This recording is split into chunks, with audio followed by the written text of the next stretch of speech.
Good evening, everyone. So I'm going to here talk about WebVR. And before I get into my slides, I want you all to get an immersive effect with me. So let's do this. I'm going to share a small link before I start. And if you want to get an immersive effect to understand more on virtual reality on the go, do get into this.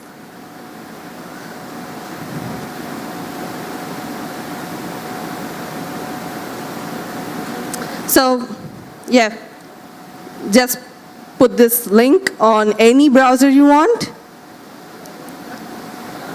and just open and have it throughout the journey.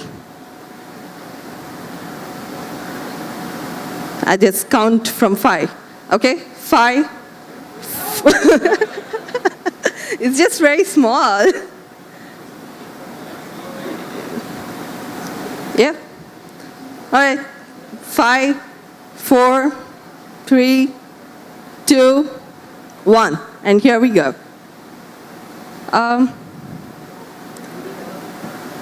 So I'll be sharing my slide there as well. So a mini presentation will be going on in the virtual reality experience. I've chosen a space, a 360-degree space that is very much relevant to where we are as well. So kind of Goa background I try to give. All right, let's go for this.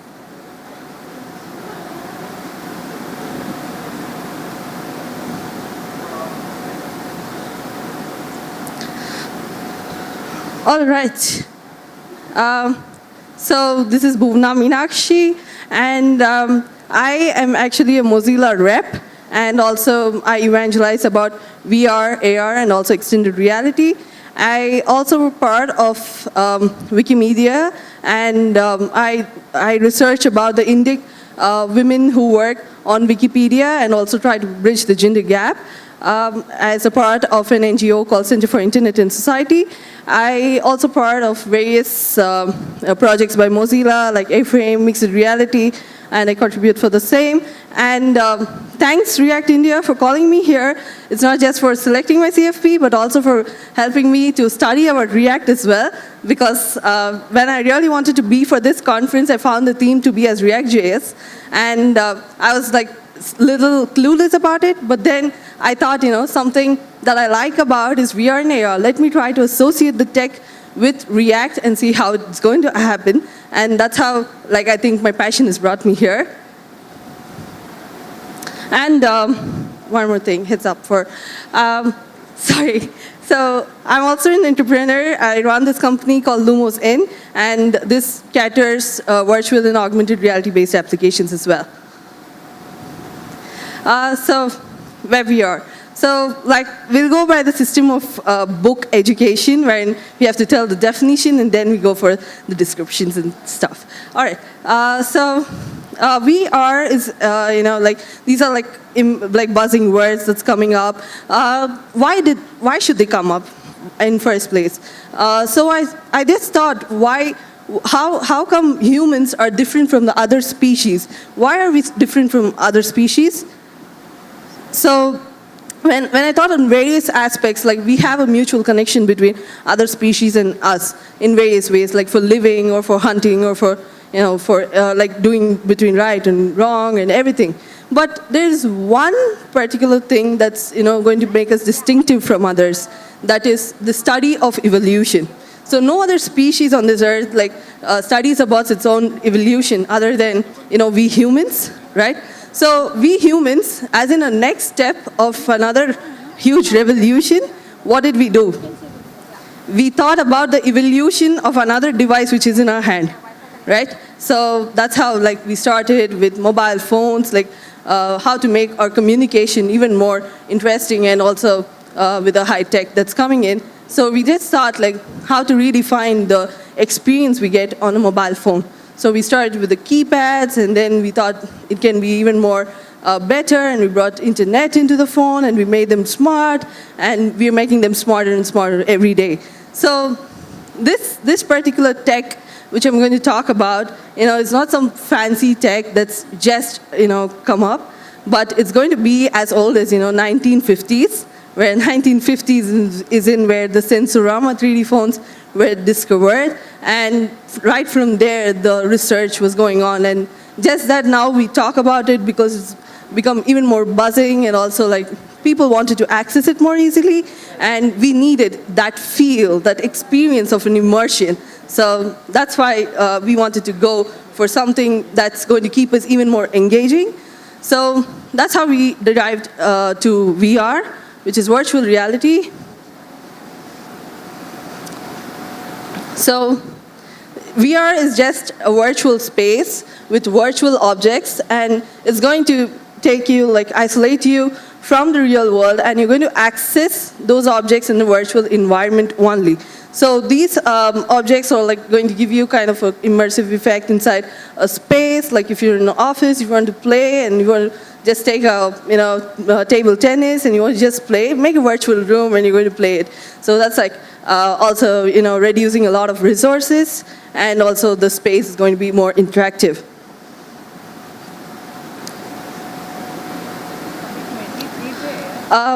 Okay, next we'll talk about augmented reality. So when humans thought, virtual reality is little, bringing you to a totally different world. And, we wanted something that's even realistic and also virtual. So that's how we discovered augmented reality. So this augmented reality is just that, you place a virtual object over any real world, and it just appears. So how many of you had played Pokemon Go? Yes, and Snapchat. Yes, almost everyone. So they are the AR filters that try to, merge with your real faces, or like with the real world. So this is a small example from AR Core, wherein a virtual object is tried to be placed, and there's also best part from AR Core, wherein it tries to scale the exact measurement of a place and tries to bring a virtual object to it and tries to also interact with the same. So that's more interesting. Okay, now we're moving to something called mixed reality. So virtual reality was good, and augmented reality was even more realistic, and we wanted both the experiences together. So that's how the mixed reality came into place. So X actually defines extended reality, wherein we extend our world to more accessibility to the real and the virtual environment, and we also try to plug and play with it. And also X can also mean in other terms, like if there is another good technology that is going to come up, and like VR, AR, and anything much more, and MR, and much more. So anything could be placed in the place of X. You can just rename it, and that's going to be the next tech. So this is a small video from Magic Leap, and Magic Leap is one of the economical extended reality headset, mixed reality headset, and Microsoft HoloLens was the first to give one, and this helps in merging on what, like if I have some if I want to experience a chair, like if there is no chair in your place, and just give a small virtual object, and you're going to place it in the appropriate place. So a small example for that. Okay, so across the 3 slides that you've gone through, you should have seen that it was all prefixed with something called web, right? So why should we go for WebVR, WebAR, and things like that? So yeah, so when I gave you an URL now, wasn't it easier to just give a hit on it and open up? Yes, and also like it was instant for you all to access it and also get into a virtual space and also see on various virtual objects in that particular space. So you should have used any kind of browser on your mobile, right? So it's like irrespective of any browser, irrespective of any platform, this is going to work. Okay. So the framework that I'm going to deal today that helps in making this WebVR applications even more easier to access and also to develop is A-Frame. So A-Frame from Mozilla is actually a good framework for doing these experiences, and also the main motive of this was to help anyone to experience a virtual reality space, or to develop one on their own, even if they are good in the basics of HTML, CSS, and JS, and it's going to be simple as that. So these are a few hardwares that could be used for experiencing the VR spaces. So the first one is the most cheapest and the DI one, which is the Google Cardboard, and then we have the Oculus and the Vive and many more fighting into the market. And beneath that is the AR experience. So today, most of us use mobile phones for doing the AR experience, but then in future it might also turn up to be a small spectacle like this, and wherein I try to drive the car and the map pops up and try to integrate with the roads, and I find the directions easily and go instead of switching between my mobile phone and the route, I can just have them all integrated into a small spectacle and drive easily.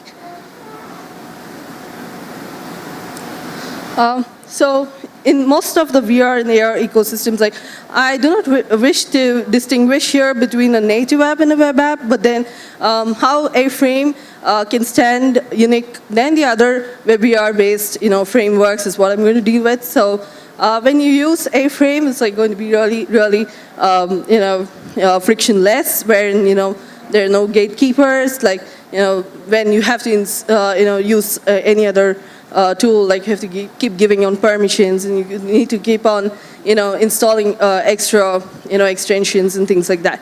So this is going to be really smooth and instant, and also and when compared to other WebVR frameworks, it's even more open and instant. So why do I say that this is going to be connective and open is that, in most of the cases when you have to open a virtual reality space, it's it might not support 6 degrees of freedom, whereas it might be just restricted to 3 degrees of freedom. So the degrees of freedom is just the directions, the right, left, and up and down. So whereas when you take a smoother function with A-Frame, it's going to support the 6 degrees, wherein you can also cover the diagonals as well, and also it's the screen that you load is going to be very much synchronous to the gadget as well.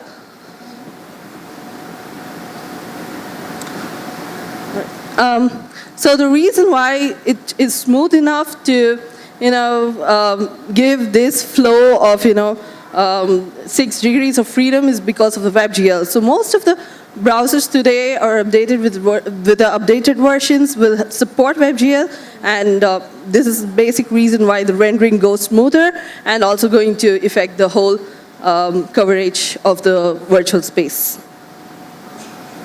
Okay, having said that, it's a little scarier that this is going to be a huge tech, and this is going to have a heavy process in it, and we need to code more is what we may think.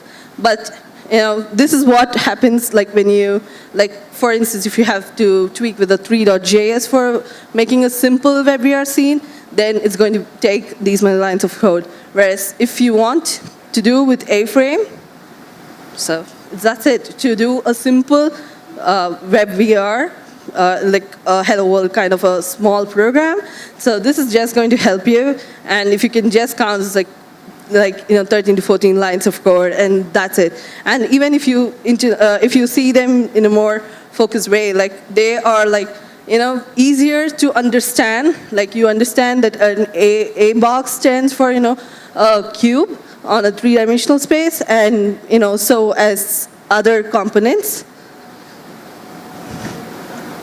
So this would be the output of the previous code that I showed you. So this is going to give you a 360-degree, and also with the sky wrapped over it, which is just a background, and also the placement of all these components. So I keep telling the word component, so let me tell what is a component. Yeah, before that, so A-frame is, is very, very flexible and has also been made on top of DOM. So it is because of the flexibility of this A-frame, like if you want to integrate with other JS, like React, Ember, D3, or any other web libraries, it's going to be so easy and it's going to sit even more flexibly over A-frame.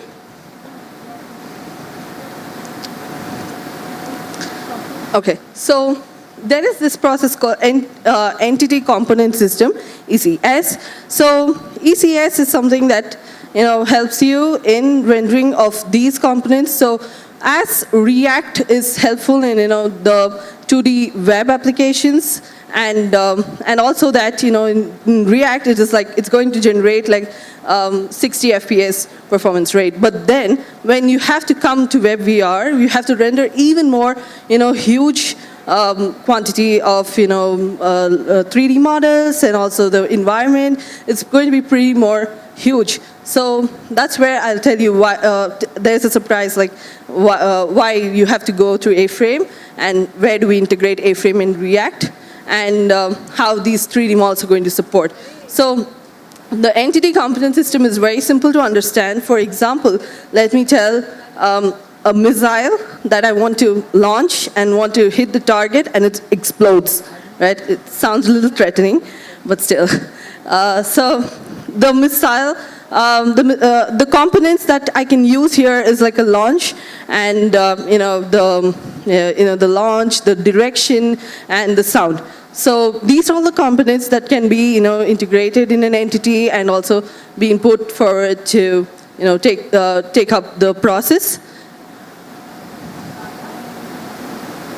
So the ones on the red are basically the basic components that are being used and are already self-defined. So you can just, and is also necessary in every application that you use. And the ones in the blue are just like, if you want to make your application even more greater, then you can use it accordingly. And you can make your own component as well. So registry is like actually a small repository in which all these components exist. And if you would like to also contribute, and if you're well versed in JS, then you can do your own component and also contribute for the same. Okay, so the inspector actually allows you to see or visualize, what sort of tweak that you want to do in the 3D space itself, and just keep editing one by one if you want to, and it's like all in the runtime, so it makes your job even more easier. So you can refer to aframe.io before this. One sec. All right. So aframe.io has most of the things that I've dealt with you now, and yeah. So I have to do some justification for why I'm in React conference and speaking about A-frame and WebVR. So the very reason is that there is also something called A-frame React, which is a beautiful framework for interfacing between WebVR and React. So why should we go with A-frame React is that it basically reduces the job of React, wherein React is good in certain ways, like in terms of data binding, in terms of state management or views. So this A-frame React lets React to do its own work and also give the heavy lifting jobs like uploading the 3D space or like doing the 3D object to the A-frame. And that's how they split and work and try to give more potential performance. And also in the same way, React always uses this top-down approach of hierarchy. So when it comes to A-frame React, it actually allows you to interact with every object in the 3D space. So like you need a many-to-many interaction when it comes to a 3D space. So that's how A-frame React is going to help you out. So the API is, again, a small thin layer that is built over the A-frame React, and It's just like less than 200 lines of code. And it basically has two components, which is entity and scene. So the entity wraps like all the primitives and the material that you want to give, or like all the attributes basically into the entity. And a scene is something that's going to, again, conceal all these and give you. So every WebVR page will have one scene only. And if you want to make multiple scenes over a single platform, that's going to be like, you're going to create a scene on different pages. So we have a few props with the API. So first is a primitive. So the primitive helps you to fetch the underlying layer of the DOM, which is for a entity, and tries to give you the primitives like as we had it in a box, a sphere, and things like that, and tries to integrate with the React. And reference is like, again, the callback that's going to call it the a entity layer and try to fix over the React. Event handler in A-frame React actually doesn't support on-click handlers. So we have something like a click and a collide. And also this can be replaced with A-frame cursor. So this would help you in a better event handling system when you have multiple pages over a WebVR scene. Okay, it's time for a few demos.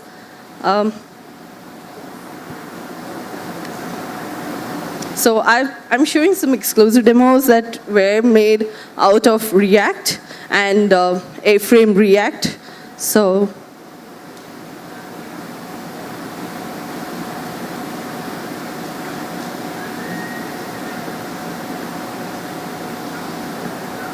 this is one basic thing that was made out of A-frame React. You can see a 3D space around this. And when I do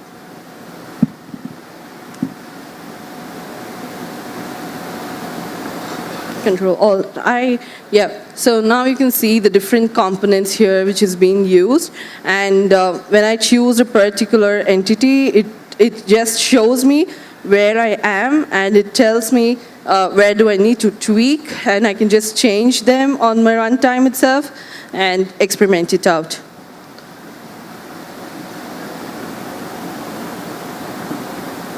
So there is this another 360-degree thing of the Syria, which gives you a typical environment of a 360-degree video where the thing happened.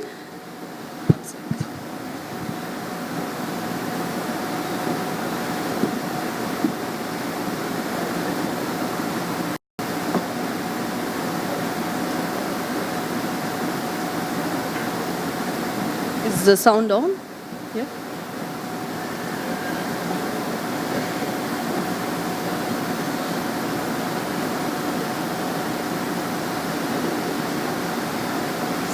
So this is actually an example of multiple frames or multiple scenes in VR.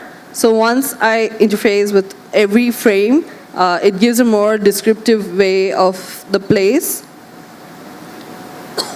So once, if you can open this on your mobile phone and just drop into the Google Cardboard, it's going to be even more immersive.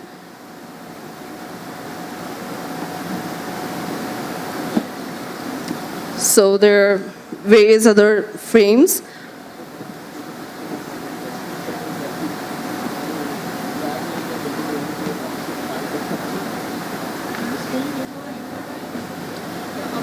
Okay, there is this another cool example of Math World, wherein you try to see a small graph about a particular equation, and also you keep changing or like tweaking those values, and it gives a beautiful graph accordingly. So when you want to deal with graphs in a more 3D space and interactive phase, and like you try to present it for like some data scientists or people like that, and you just want to give that immersive effect wherein those charts and graphs are in 3D space and try to interact with them. It's like more appealing than what you do on a 2D scale.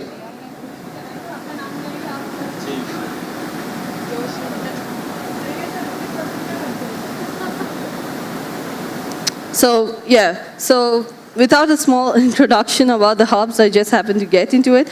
But still, I can see some people in there with cool avatars. So hubs is a small platform wherein you do web conferencing or like just a web hangout in a virtual space, and there's like you can create your own avatars, you can create your own space as well, and this in the background uses Spoke.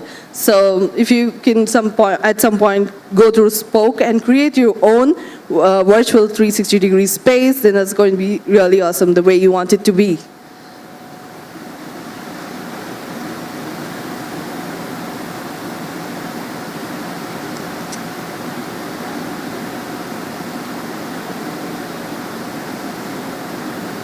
I just use the magic wand and wait, let me show you some surprise.